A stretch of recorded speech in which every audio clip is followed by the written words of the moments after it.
Yeah. Wonderful. Let's get started. So we were talking about gradient descent method, and the method is I'm going to start from some arbitrary initial point, and then I will pick alpha k, capital dk, gradient of fxk uh, as my algorithm. This is the gradient descent algorithm.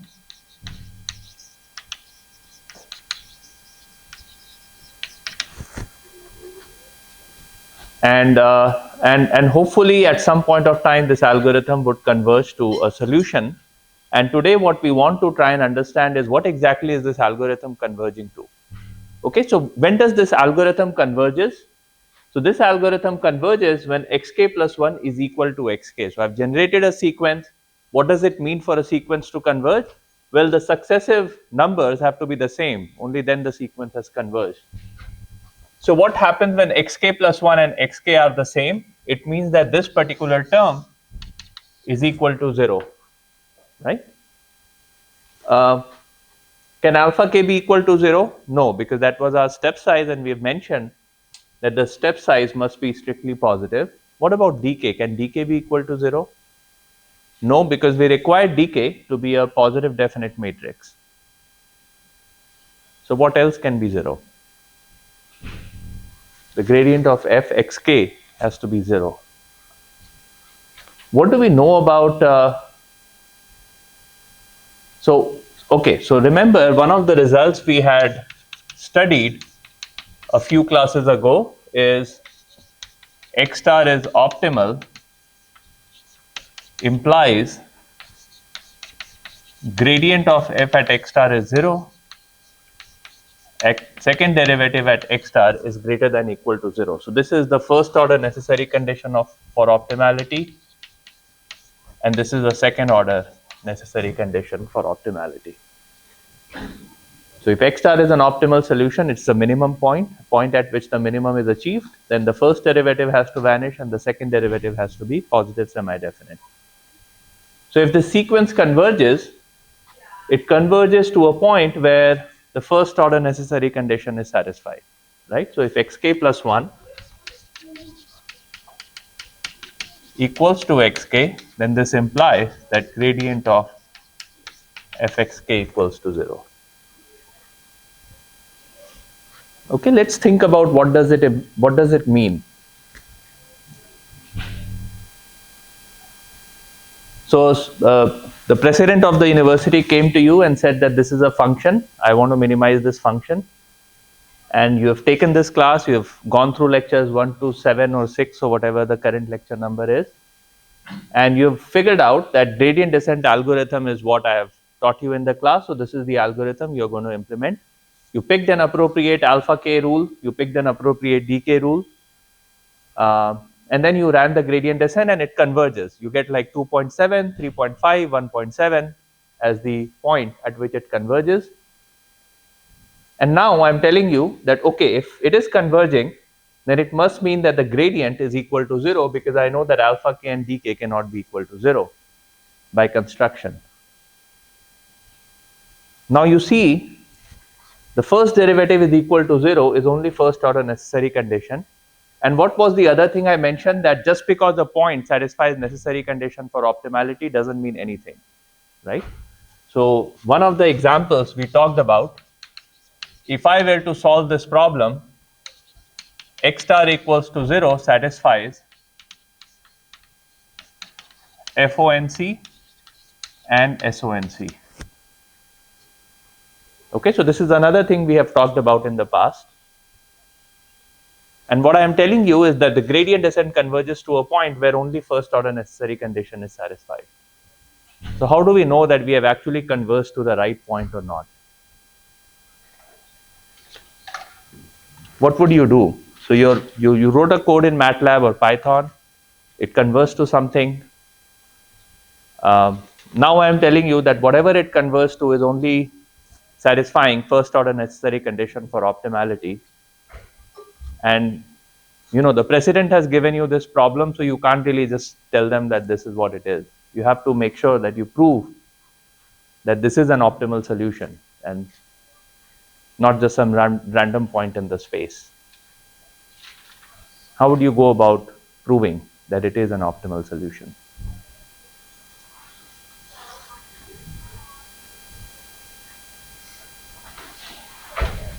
Any ideas? Yeah. I mean, to prove it's not, you just have to, you can look at like an epsilon around the point and to show that there's another point, lower than that. Wonderful. Okay, so you converse to this point, x bar.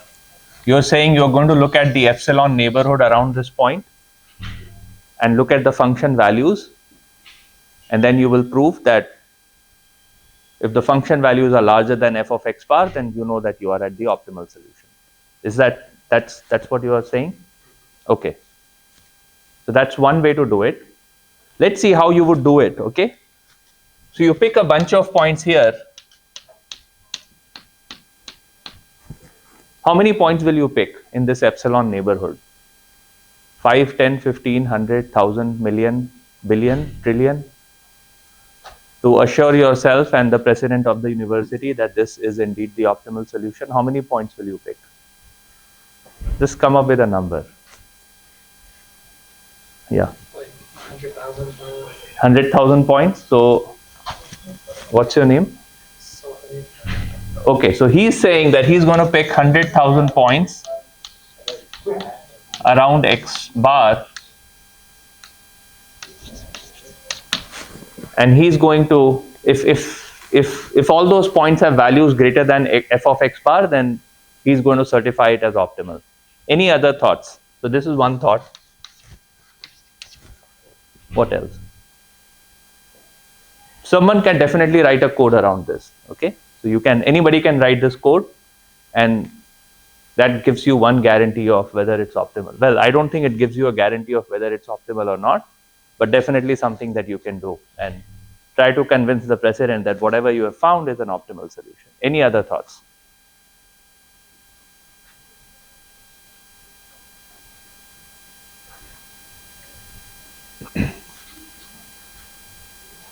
What did we, there's another fact that we talked about. If x bar satisfies first derivative equals to 0, second derivative is strictly positive definite matrix, then x bar is a local minimum. Okay, so this is another fact that we talked about, maybe in the previous class or the class before that. Can we make use of this fact to say something about it? So what will you do? What's the second option that we can try? Yeah. Just take the second derivative. Okay, so I'm going to take the second derivative of the function f, and I'm going to show that this is a positive definite matrix. Okay, so if the second derivative is positive definite matrix, then by this fact, x bar is a local minimum. Okay, so at least there is some guarantee of it being a minimum. What if it doesn't turn out to be positive definite? What if it turns out to be positive semi-definite? So one of the eigenvalues of this matrix is 0. All others are positive, but one eigenvalue turns out to be 0. Then what are you going to do?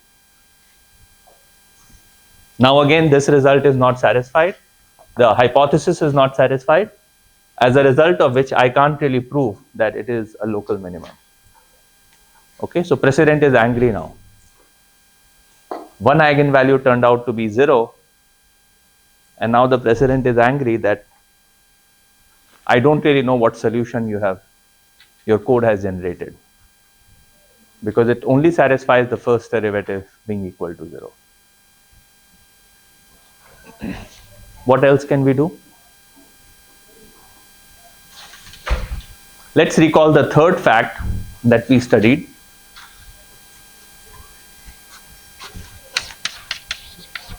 So this is fact 1, fact 2, fact 3. F is convex implies not implies, if f is convex, then gradient of fx bar equals to 0 if and only if x bar is a global minimum.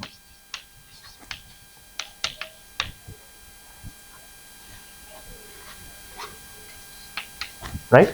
So this is the third fact that we talked about in the previous class. No, the class before that, lecture 5. So what is the third test that you can do?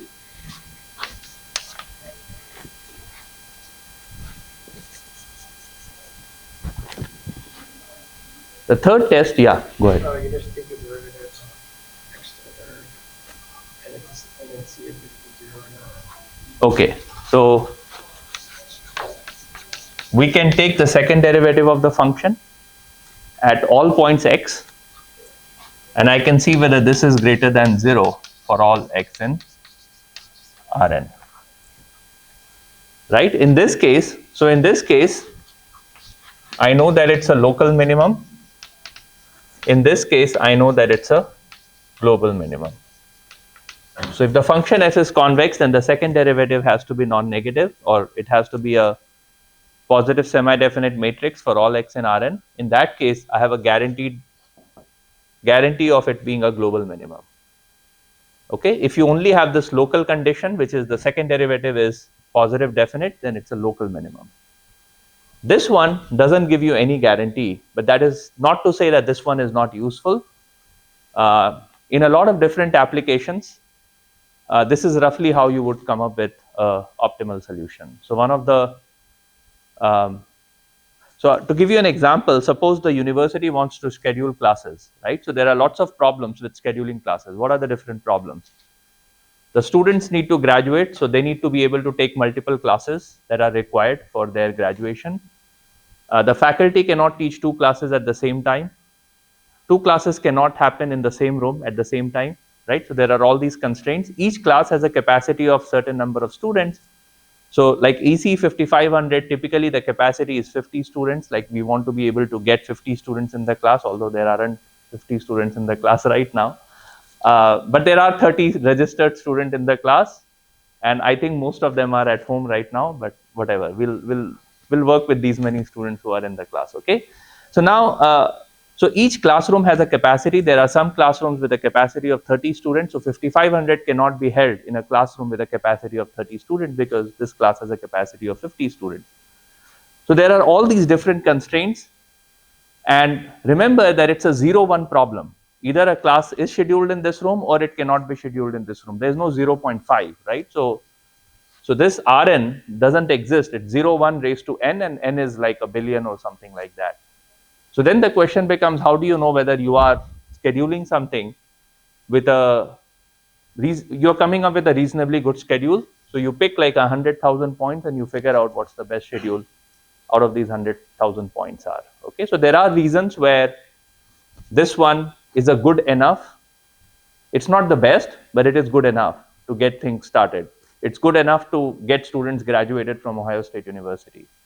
But it may not be the most optimal schedule for the university, right? But we don't care about it. If it is good enough, it's good enough. We'll just get on with it.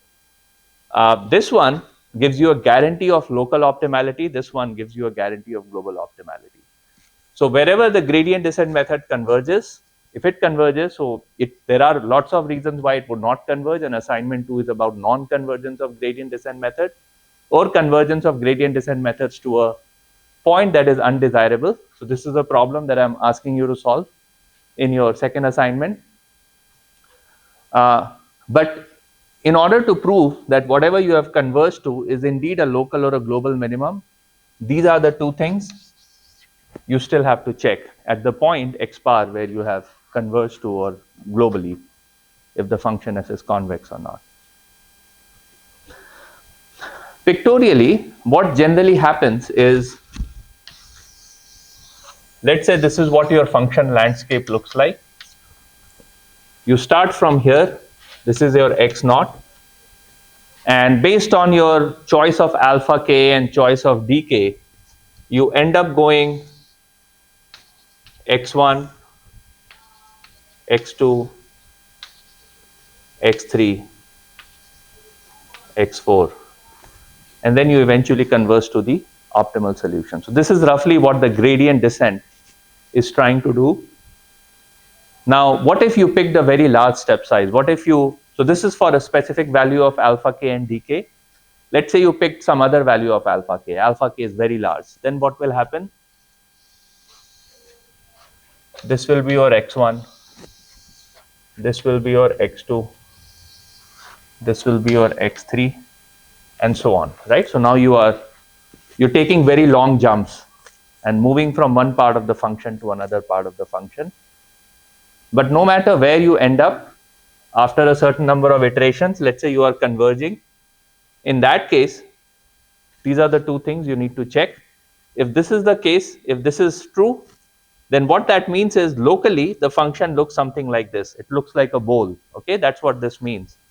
So if the second derivative is positive definite matrix at x bar, it means that if you stand at x bar and you look around, it looks like a bowl. Okay, so you have the function value going up on all the sides. On the other hand, if this is true, then the function actually looks like this. Okay, so all the way to the infinity, the function is going to look like that. So that's a convex function.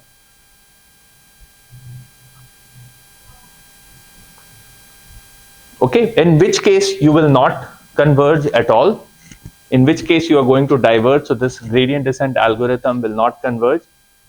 You became very excited with picking the step size, and then you picked a very large step size. Okay, you picked step size alpha k equals to 10 or 100 or a billion. Now you go here, this is your x1, then that switchboard will be your x2, and so on and so forth, right? You will diverge to infinity. So that's when you start diverging. Okay, so you always want to pick sufficiently small alpha k. You want to pick a reasonable dk. So it could happen that dk itself escapes to infinity by the choice of dk. So let's say I pick my dk to be k times identity matrix. Okay, it's a perfectly valid positive definite matrix. But then that itself, dk itself is diverging to infinity, and certainly that will lead to divergence of the gradient descent algorithm also. So we don't want this to happen.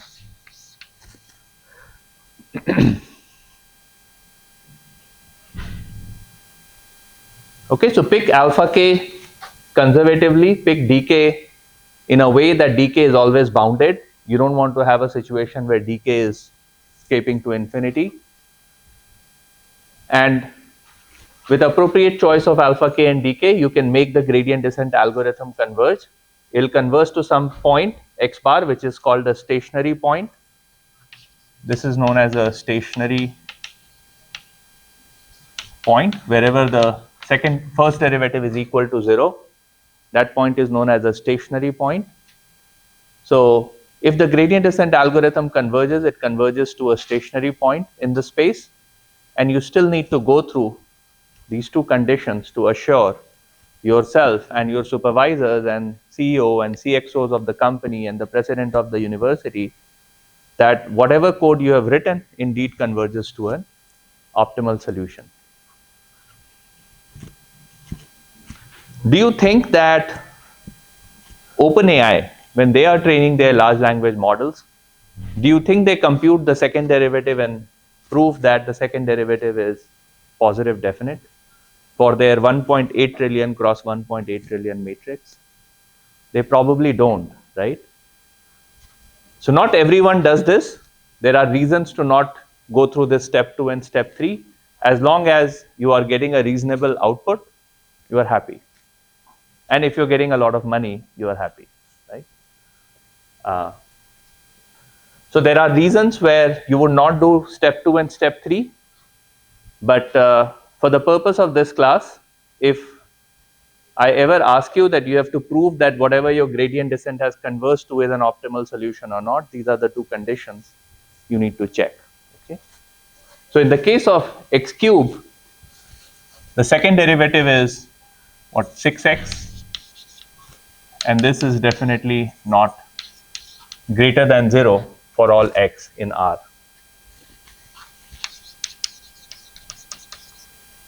This is false.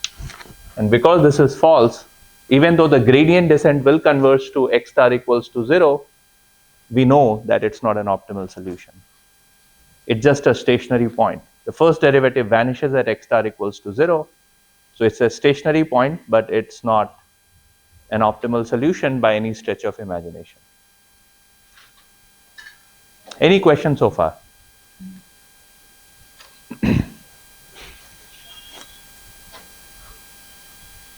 Okay.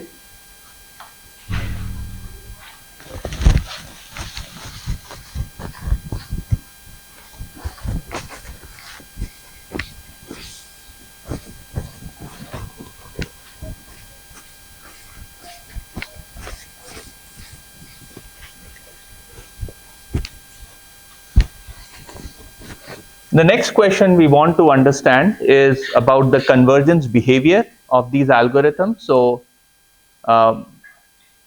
what sort of convergence guarantees do we get out of these algorithms? So, let me write it in the following way.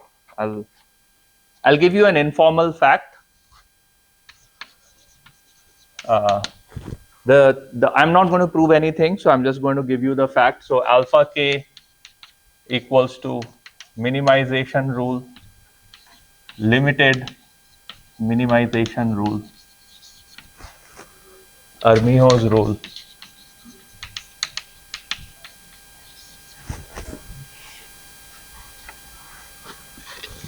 or alpha k is constant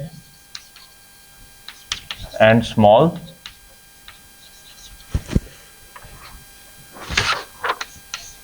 bk is definitely greater than 0 but bounded, and xk converges to x bar, then gradient of fx bar is equal to 0. So the only guarantee you get is that the first order necessary condition is satisfied.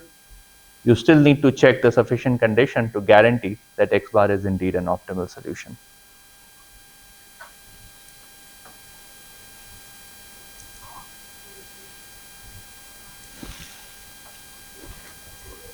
Okay, so that's the guarantee we get out of this class of algorithms called gradient descent algorithms. It converges to a stationary point. GD converges to a stationary point. A stationary point is the one where the gradient is equal to 0.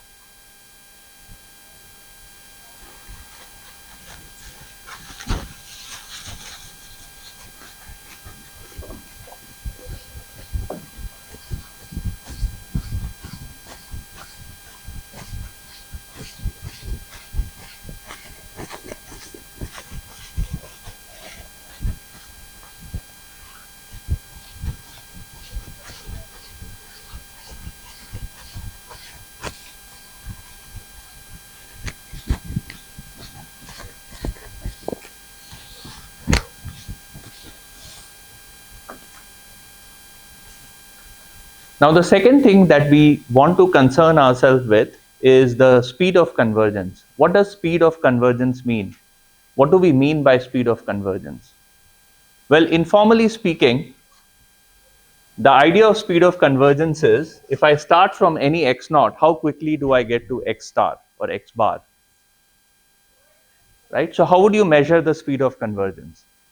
So there are a whole bunch of algorithms you can pick. You can pick gradient steepest descent, you can pick Newton's method, you can pick Armijos rule, you can pick constant step size.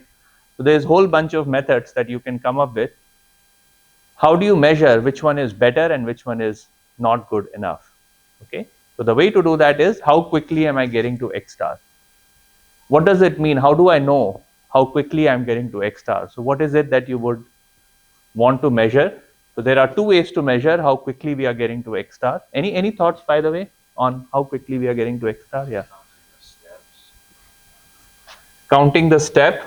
Look, all of these will converge eventually to x bar. So you don't want to count the steps because steps are always going to be infinity, right? Any other thoughts? How do we measure how far we are from the optimal solution? So there are two ways to measure it. One option is I define xk minus x star and I see how quickly this is converging to 0. Second option is I look at fxk minus f of x star and I see how quickly this is going to 0, right? These are the two options that are available.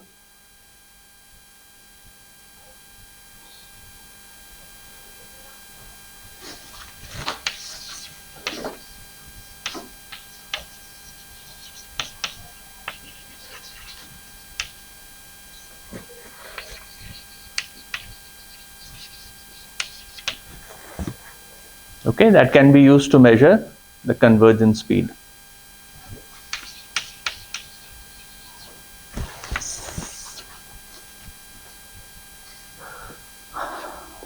Let's come up with the simplest function and try to see what the convergence speed for constant step size and Newton's method looks like. Okay, we'll just compare these two methods. So my function f of x is equal to half x transpose qx, and q is a positive definite matrix. I'm also going to define m equals to lambda min of q and capital M equals to lambda max of q.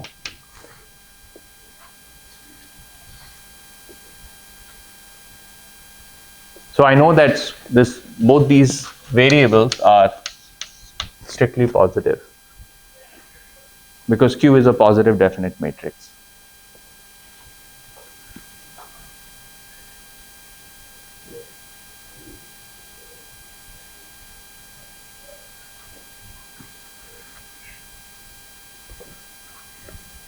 What is gradient of f of x?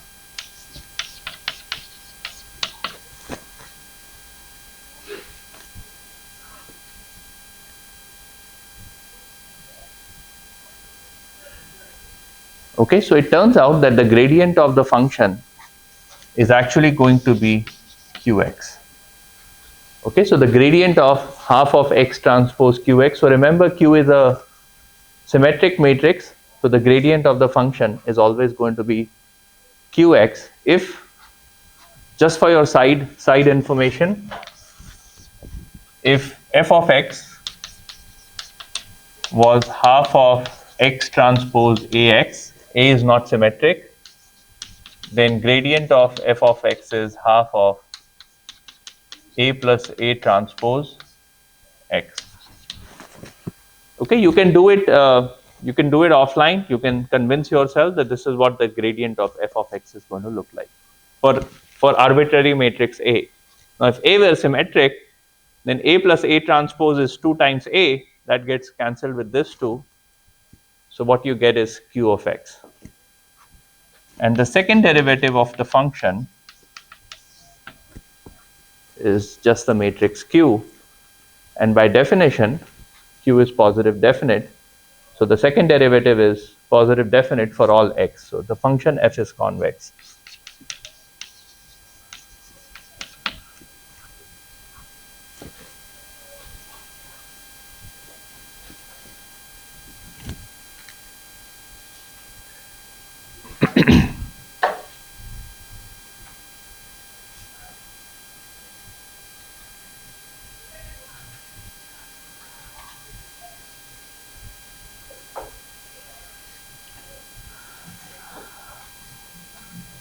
Okay, so let's think about what is the constant step size gradient descent.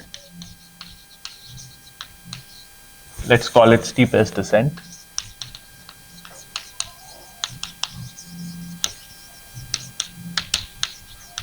Xk plus 1 equals to xk minus, let's keep it constant step size, gradients of fxk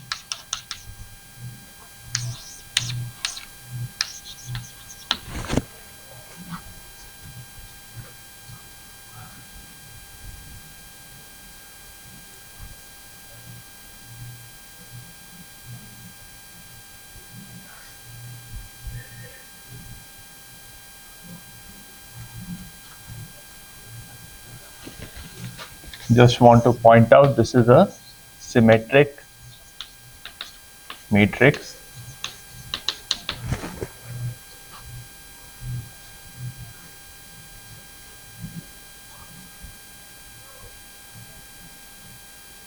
Oh, one more thing I wanted to know. What is x star here? What is x star? Okay, so it's a convex function, so I need to set the first derivative equal to 0. So q of x star equals to 0, which means x star is equal to 0 because q is a positive definite matrix. So x star is equal to 0. Let me write it somewhere here.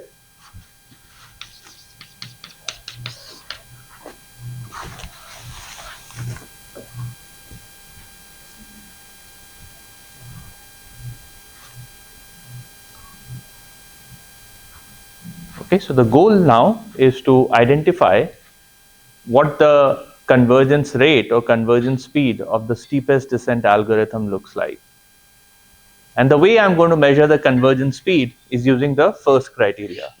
So the second criteria is used a lot in certain domains like medical image processing. But we'll look at only the first criteria today because we don't have the time to look at the second criteria. So let's look at the first criteria. I want to figure out xk plus 1 minus x star norm, which is equal to I minus alpha q times xk norm. This is all two norms that we are talking about. So these are the usual L2 norm.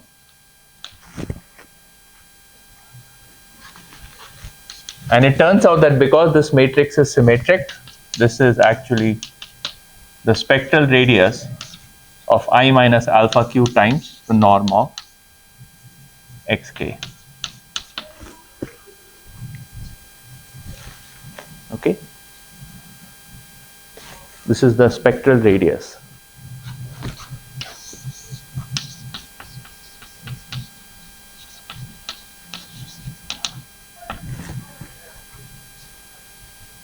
That comes from the linear algebra class. So you have a symmetric matrix. You want to look at the norm of a symmetric matrix. It turns out to be the spectral radius times the norm of xk.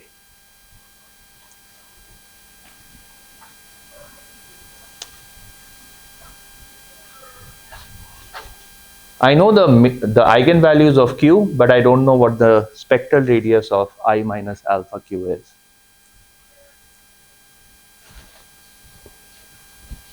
How do we get around this difficulty?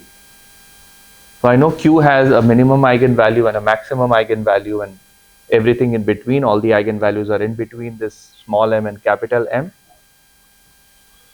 I need to find the spectral radius of I minus alpha q. Can someone tell me what the spectral radius of, what the eigenvalues of this matrix is going to look like?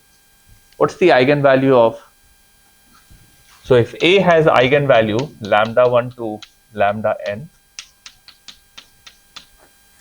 I minus A, what are the eigenvalues of I minus A? 1 minus lambda 1 to 1 minus lambda n, right?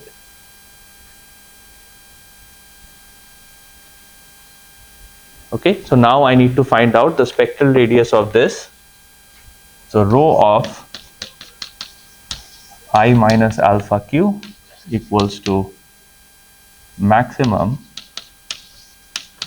1 minus alpha small m 1 minus alpha capital M.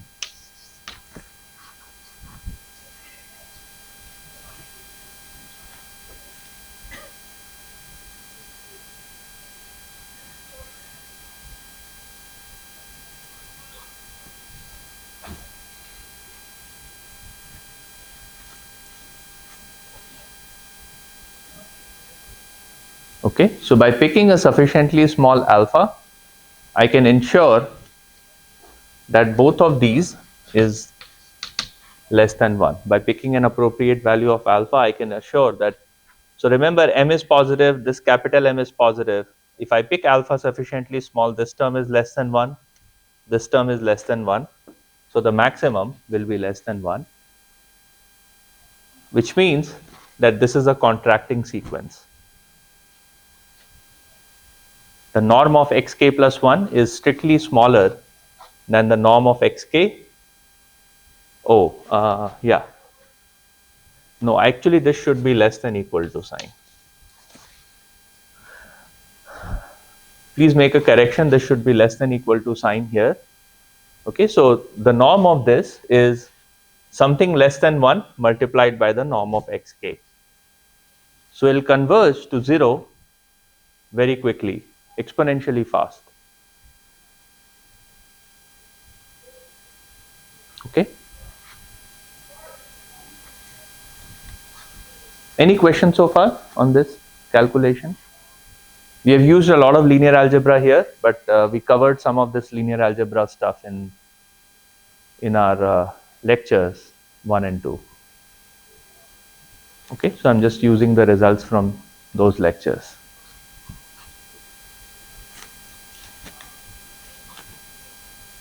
Any question? No? Wonderful. So what we have so far is, if I pick a steepest descent algorithm with a constant step size alpha, and I pick alpha sufficiently small, I get that the spectral radius of this matrix is less than 1, and I get that xk plus 1 minus x star, this is contracting with respect to a certain rate, which is given by the spectral radius of I minus alpha q, which is this number. So it's less than 1. So in particular, in this case, you have xk plus 1 minus x star over xk minus x star is less than equal to rho of I minus alpha q. This is the result for steepest descent with constant step size.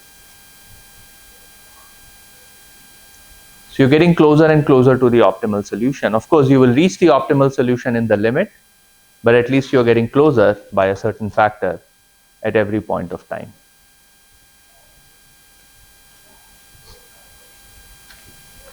Okay, any questions so far?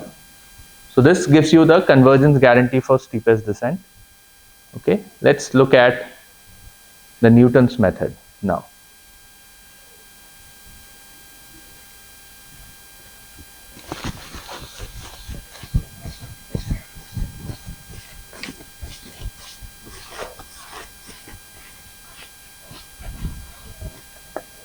So this is for the steepest descent.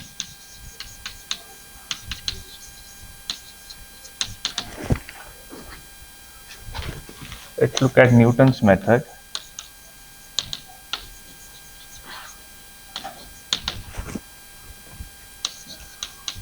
Xk plus 1 equals to xk minus alpha, second derivative of the function at xk inverse, the first derivative of the function. So this is xk minus alpha q inverse qxk.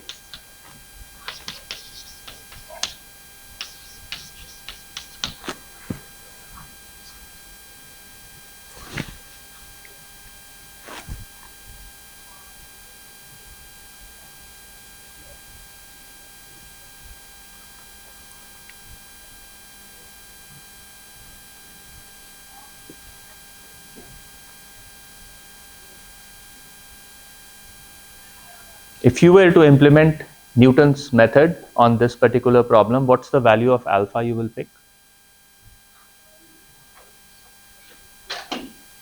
What value of alpha will make sense for this method?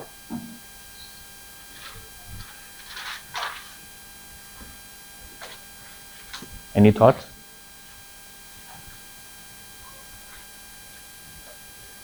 I need to, yeah. Is it like any small number that's not zero basically?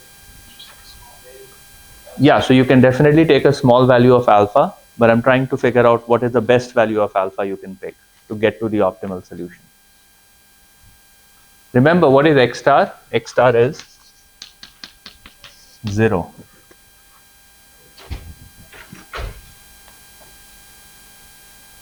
Okay, so what if I pick alpha equals to 1? So let's pick alpha equals to 1. What do I get? x1 equals to x0 minus x0 equals to 0, right? I converge to the optimal solution in one time step by an appropriate choice of alpha.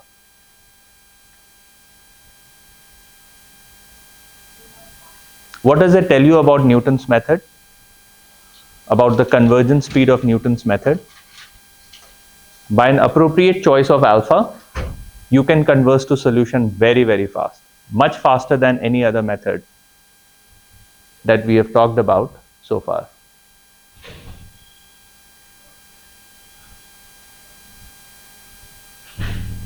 Okay. So remember when I was mentioning about Newton's method, when we talked about Newton's method in the previous lecture, I mentioned that Newton's method is the most desirable algorithm, right? This is the reason why it's the most desirable algorithm, that if you are close to the optimal solution and you pick alpha close to 1, generally speaking, you are never going to start from a point x0 which is close to the optimal solution. Okay, so initially you are far away from the optimal solution, you will pick alpha something that's close to 0, but as you're getting closer and closer to the optimal solution, you can start increasing the value of alpha. Okay, and you get to the optimal point or the stationary point very, very fast. Okay, so this is known as superlinear convergence. It turns out that in the case of Newton's method, you have xk plus 1 minus x star square over xk minus x star is close to 1 when xk is close to x star.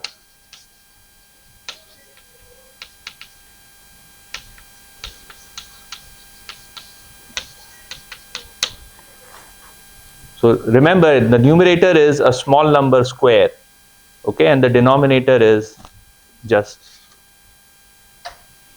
no, actually this should be in the denominator. So this denominator is very small. I'm taking the square, so it becomes even smaller, and the numerator will be of that particular order. This is equal to 1. So this almost converges to a constant value closer to the optimal solution. This is known as superlinear convergence, this phenomena, and Newton's method enjoys that convergence property of superlinear convergence. Which is why whenever you have to solve an optimization problem, you ideally want to use Newton's method. That would be the best scenario, but rarely you will have the computational power to be able to use Newton's method. So if you were optimizing the air conditioning system of a vehicle and the CEO of your automotive company, CEO of Ford, CEO of GM, comes and tells you, here is a 50-cent microprocessor and you need to optimize the air conditioning system on this 50-cent microprocessor. You can't really use Newton's method to solve that problem because that microprocessor will not have enough computational capability to compute the gradient of the function, compute the second derivative of the function, take the inverse of the second derivative of function, multiply it to this particular gradient, and then compute xk plus 1 and do it 50 times every second. Okay, it wouldn't have that much capability, and therefore you probably wouldn't use Newton's method. So wherever possible, you want to use Newton's method, but oftentimes because of cost considerations and because of complexity considerations, we will never be able to implement Newton's method. But still, it kind of gives you the best case scenario of how quickly you will converge in a specific optimization problem, unconstrained problem. Any questions so far?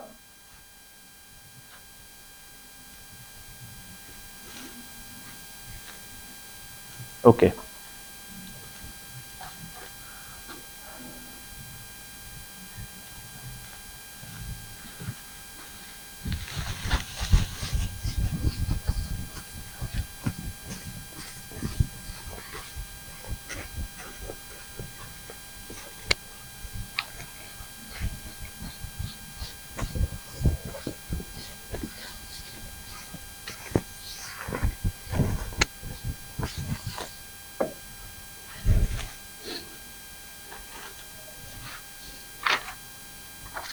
Let's look at another method for optimization called Gauss-Newton's method.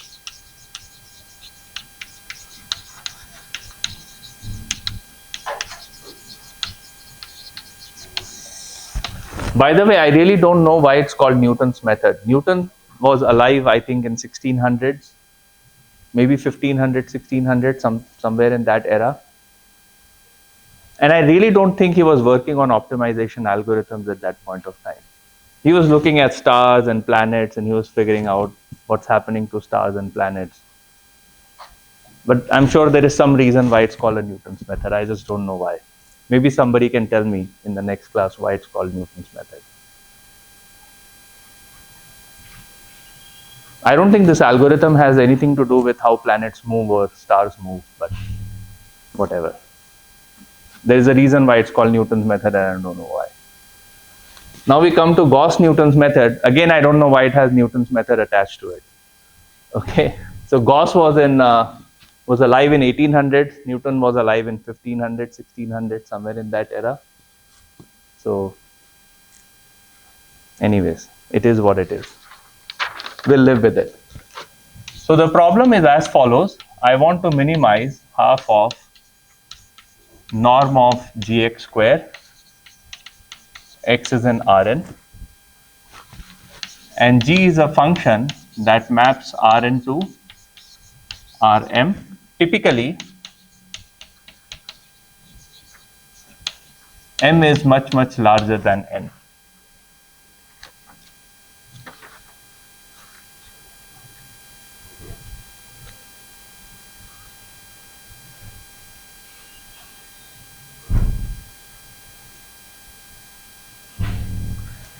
Okay, so I can also write this optimization problem as minimum x in Rn half summation I equals 1 to m gix square.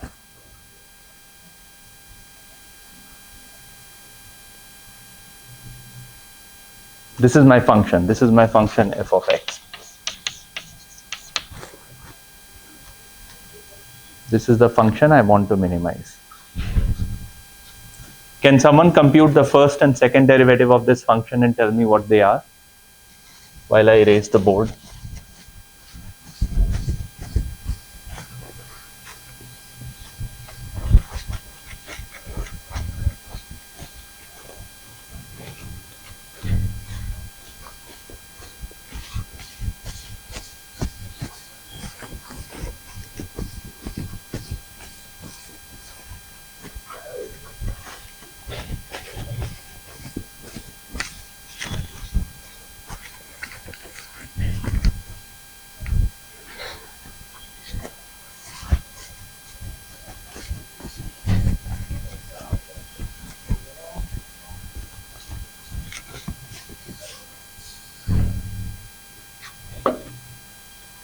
Okay, what's the first derivative of the function? What's gradient of f of x?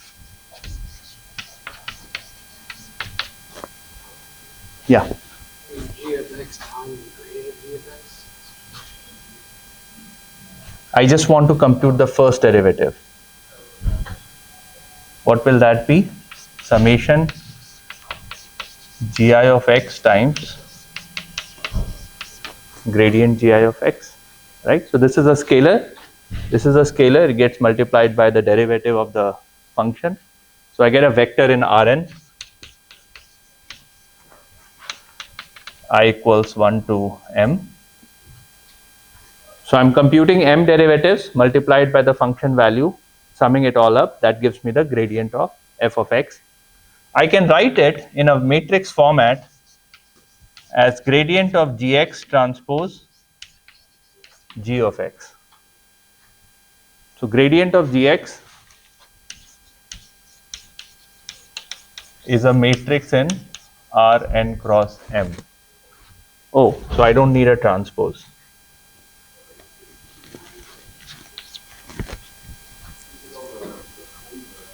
Yeah, I don't need a transpose there. Okay, that's the first derivative of the function. This is the matrix. In the matrix format, this is how you would write the gradient of the function f of x.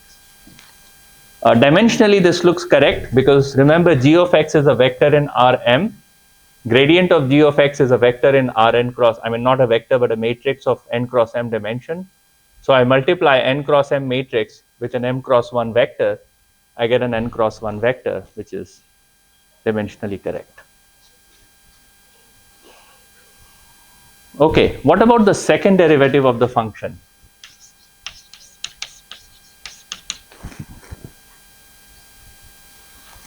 What would that be? So second derivative is going to be complicated, by the way. So let's see. What do we know about chain rule? So I have two functions of x. So I'll take the derivative with respect to the first function, and then I'll take derivative with respect to the second function. Okay, so that's the chain rule. So I get summation I equals 1 to m. I get gradient of gix, gradient of gix transpose plus gix second derivative of gix, and this gives me a matrix in n cross n dimension.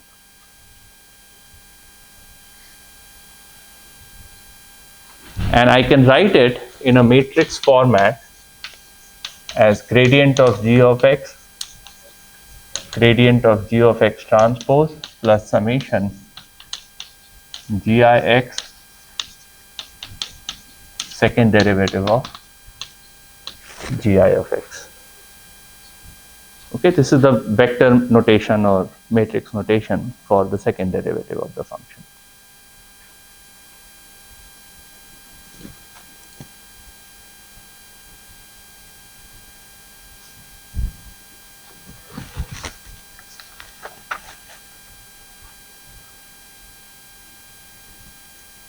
Okay, so the goal here is to come up with an algorithm to solve this problem starting from any initial condition. What I have done, so step one always is to compute the first derivative of the function and compute the second derivative of the function, and then try and figure out if we can come up with a decay, capital decay, and in order to so I want low computational complexity algorithm where I don't have to do a lot of computation, and I still want to make sure that I'm close to Newton's method. So that's the goal, that's the ultimate goal. So I'm going to leave you guys at a cliffhanger over the weekend, like all Netflix shows. Okay, and we'll do it in the next class, and we'll try and figure out how do I still want the benefit of Newton's method, so I still want to get superlinear convergence, or I want to get very fast convergence to the optimal solution, but I don't want to get the overhead of Newton's method. So we'll figure out how to do that in the next class. Thank you so much, and see you on Monday.